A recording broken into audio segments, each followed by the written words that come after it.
কিন্তু একবার রশিদের সাথে সাথে জিনিসপত্রগুলো নিজের চোখে দেখে নেবেন মহারাজ। এই কদিন পরেই তো পুজো।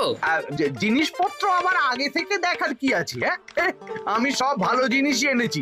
তবুও মহারাজ একবার দেখে নিন, দরকার হলে এখনই দেখে নিন না। গোপাল যখন এত করে বলছে মহারাজ দেখে নিন। বেশ, চলো ভাড়ার ঘরে। এই সব রাজকাজ ছেড়ে এখন ভাড়ার ঘরে যাওয়ার কোনো মানেই হয় না। না না, গোপালের সন্দেহ দূর করা দরকার। চলো সবাই, চলো।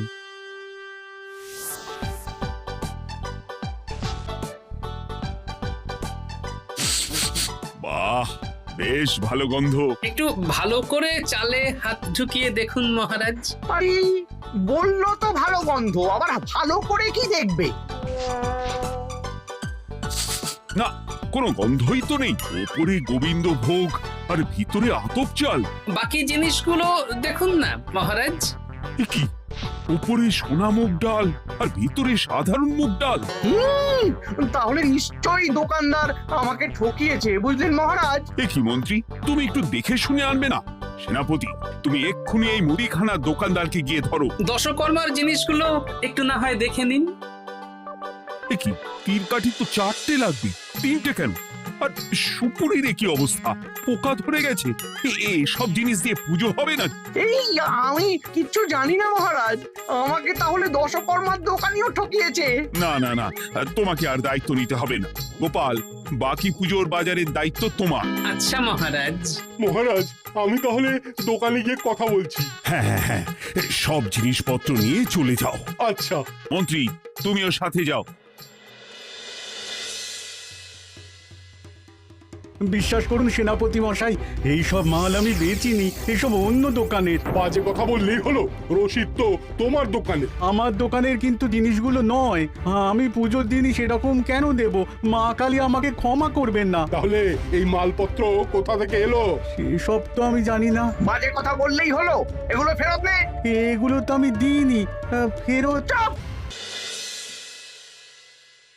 গোপাল পুরো রোজগারটা বন্ধ করে দিল। আপনি এগুলো কার কাছ থেকে নিয়েছেন সেটা কি গোপাল জানতে পেরেছে?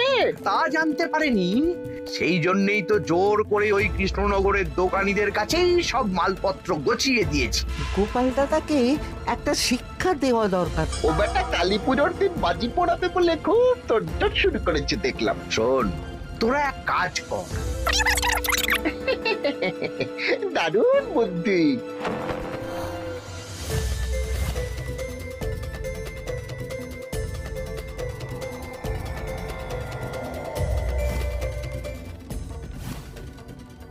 এই চোর চোর চোর, আমার আতশ কাঁচটা নিয়ে পালিয়ে গেল। চোর চোর!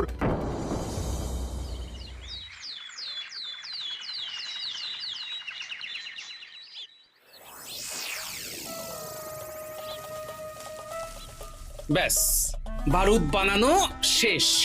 এবার মাটির খোলসের মধ্যে ভরে ফেললেই তুবড়ি বানানোর কাজ শেষ।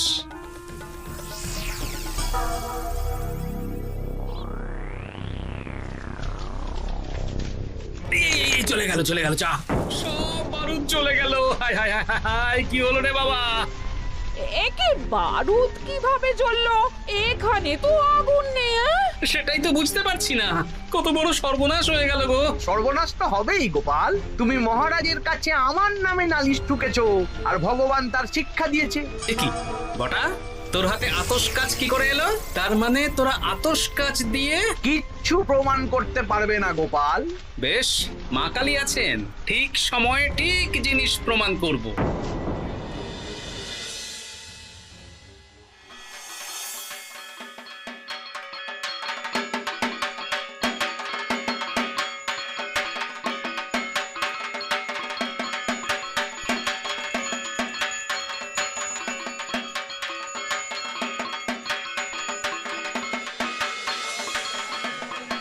তাহলে এবার বাজি পোড়ানো শুরু হোক।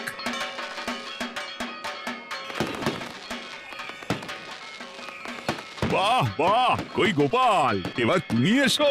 মহারাজ, আজকে যে বাজিটা ধরাবো সেটার নাম ধরি বাজি। ধরি বাজি? সেটা কিরকম?